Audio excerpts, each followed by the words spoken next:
the Oklahoma Supreme Court decides how McGirt affects jurisdiction in deprived children proceedings in the state of Oklahoma. I'm Tulsa Attorney James Wirth, and that is the issue that we're dealing with here. It is a case in the matter of S.J.W. and Stephen Wilburn versus the state of Oklahoma.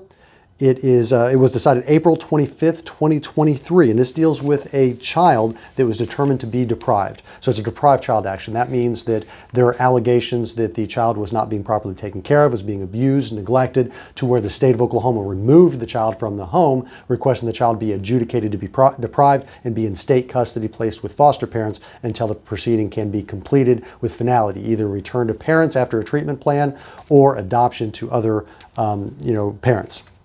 So in this case, once the state of Oklahoma determined the child was deprived, there was an appeal that was filed, and then the minor child actually filed a motion requesting the appeal to be dismissed for want or lack of subject matter jurisdiction based on McGirt, because the child in this case was an Indian child, and McGirt decided that basically all of northeast Oklahoma is Indian country.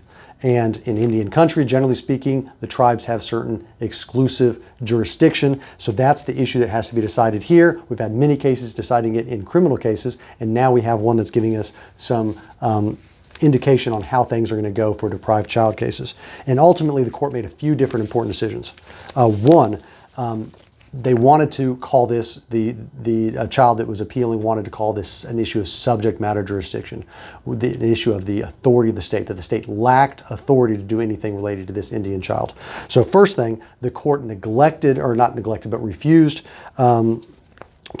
to find that it was a subject matter jurisdiction issue. What they're calling it is territorial jurisdiction. And this is what they say. They say an Indian tribe has exclusive territorial jurisdiction over member Indian children domiciled within the external boundaries of the reservation. ICWA, Indian Child Welfare Act, does not oust the state of its subject matter jurisdiction. So the first thing they do is to make a distinguishment between, they distinguish it from being subject matter jurisdiction and being territorial jurisdiction. And the reason they do that is very important, because with subject matter jurisdiction, the court has no authority, and there's nothing that can be done to undo that, and that can be challenged at any time. So when they call it territorial jurisdiction, then they're opening up some wiggle room to make exceptions to the rule, because generally speaking, subject matter jurisdiction is pretty absolute. So that's the first thing.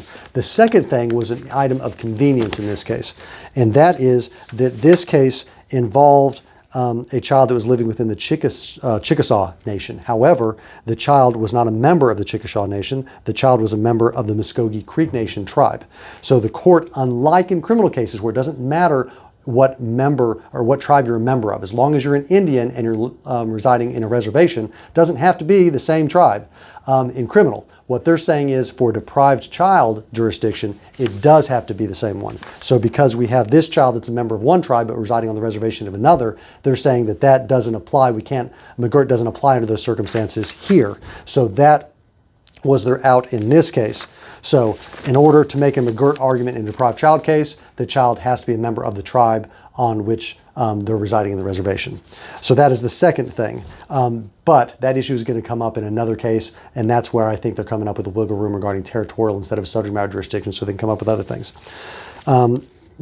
So that's the first thing. The first two things is that, one, it's not subject matter jurisdiction issue. We're going to call it territorial jurisdiction. Two, for it to be applicable and to be an issue, then the child has to be a member of the tribe on which the reservation that they are residing. And lastly, it notes that under 25 U.S. 1919, ICWA explicitly authorizes an Indian tribe and a state to agree to concurrent jurisdiction outside the default rules set out by ICWA. So there's where we're talking about the intergovernmental agreement. So in Tulsa County, particularly after McGirt was decided, and then the state's like, oh no, we have hundreds of Indian children in state custody. What are we going to do about McGirt? They immediately met with the tribes, and they were able to come up with an intergovernmental agreement where the tribes were allowing the state to move forward on deprived child proceedings. So this affirms that as being good law and being allowable under law to those intergovernmental agreements. So what we're learning then is that, one, in order for McGirt to be an issue, the child has to be a member of the tribe that has the reservation that they are residing in. If that's not the case, then the court is saying there's concurrent jurisdiction between the tribe and the state. So here, the tribe involved is the Chickasaw Nation.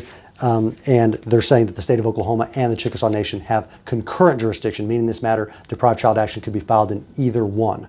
Now, if the child were a member of the Chickasaw Nation, then at that point it becomes exclusive territorial jurisdiction to the tribe, but that wasn't the case here, so we have to hear that decided elsewhere.